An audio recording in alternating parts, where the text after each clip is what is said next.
All right, tomorrow is SummerSlam.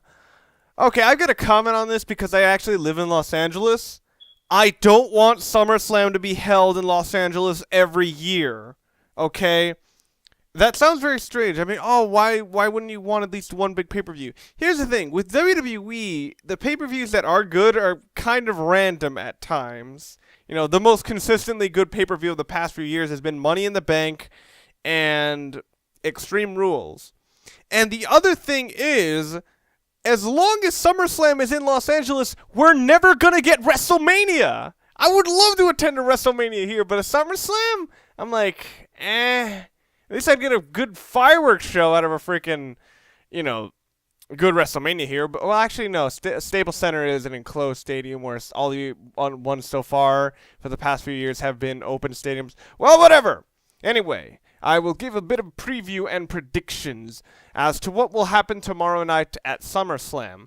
The kickoff for SummerSlam is Dean Ambrose versus Rob Van Dam for the WWE Championship.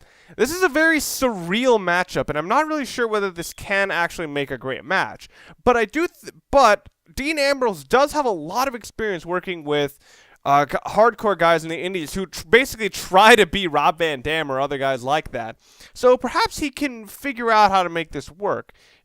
Doing his best to make what Rob Van Dam does stand out, and of course trying to do as much as he can to make himself stand out. But RVD, RVD does no jobs, brother. He's coming out with the United States Championship. I see Rob Van Dam winning over Dean Ambrose. Anyway, the actual order of the card is a little iffy, but the one I'm going to guess that the opening match is going to be Dolph Ziggler and Kaitlyn versus Big E, Langston, and AJ Lee. AJ, I think I've gotten tired of AJ. She's someone who has been presented as someone who is incredibly important too much. Much like John Cena, she needs to have a lot less focus on her. You could argue that she's changing the face of, what divas are because she's not a big titty bikini model or whatever.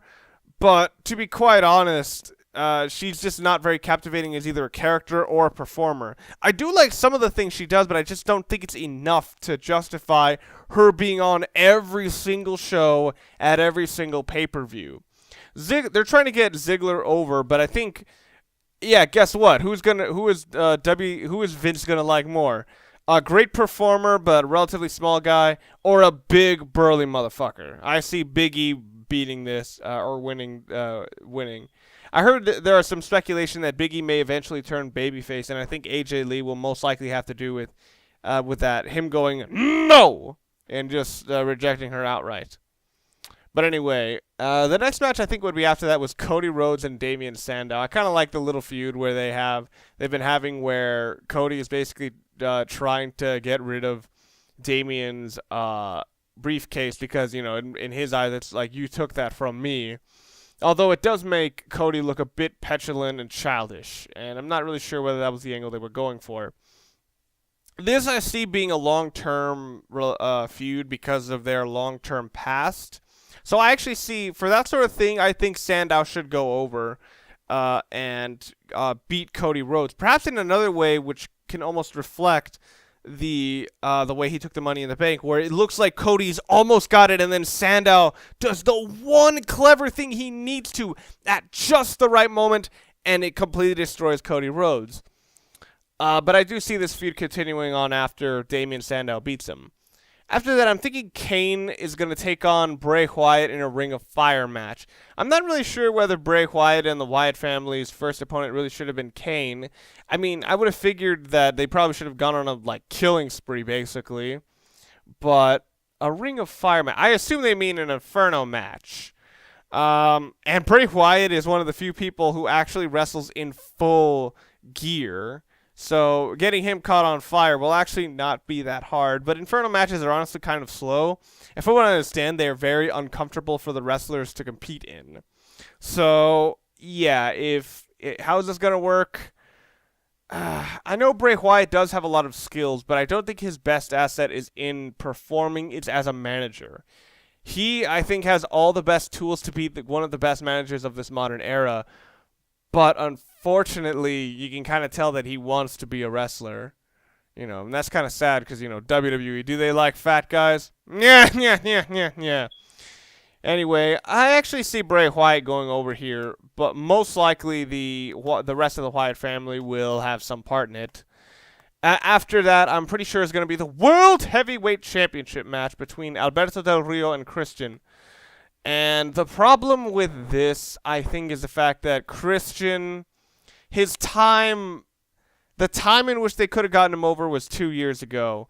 And then after that, unfortunately, sad thing after sad thing just kept happening with him getting injured and then just him not getting any TV time, to the point where any energy people have had with Christian has just disappeared. I think, Christian, I think is one of the more underrated performers, but this modern era has not suited him well.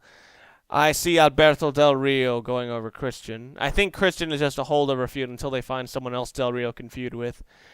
Anyway, I think after that is going to be the freaking show match, which is basically Natalya versus Brie Bella with all their entourages by the side.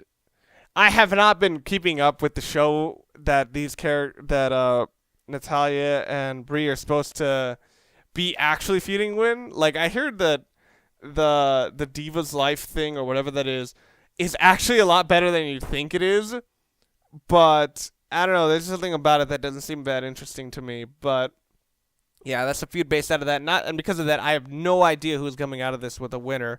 I've heard a lot of people have gained a lot of sympathy for Natalya because of that show. So who knows? Maybe she's gonna get over, or who knows? Because Brie and her sister can do that twin magic crap, and because they're basically the faces of that show, they might be able to get the victory.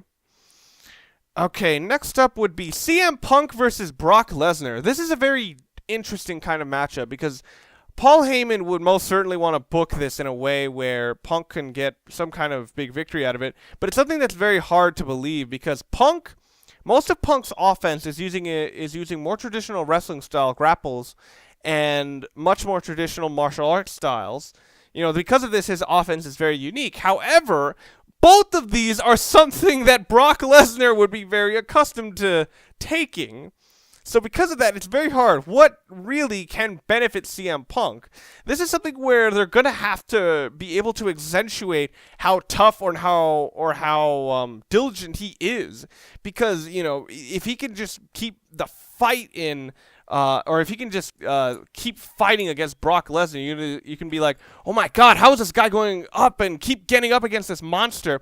That could be a great way to get CM Punk over. But I don't think CM Punk is going to win this time. I think this is going to be a feud that goes on to perhaps Survivor Series and maybe even WrestleMania. So I see CM Punk losing to Brock Lesnar.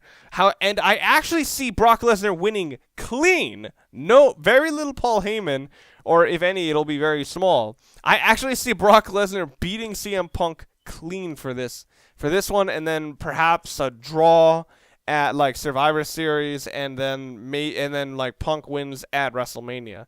But that's my how I think it's gonna go down.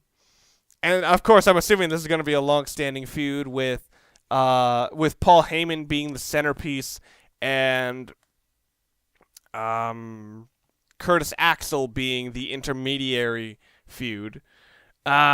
And then after that will be the main event. John Cena versus Daniel Bryan with Triple H as the special guest referee for the WWE Championship. Daniel Bryan is at a turning point in his career, and I don't know if anyone truly knows how it's going to turn out. I mean, a lot of the more casual fans could reject him outright shortly after beating John Cena. But then again, a lot of the casual fans have started to despise John Cena.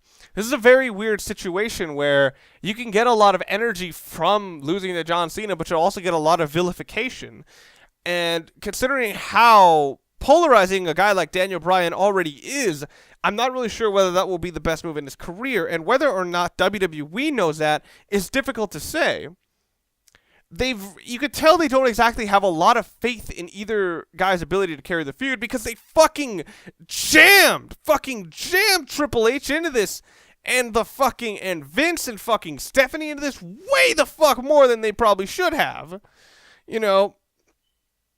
And because of that, I see this sort of transitioning into a John Cena versus the McMahon's feud. Yeah, because he's a totally fucking anti-authority sort of guy.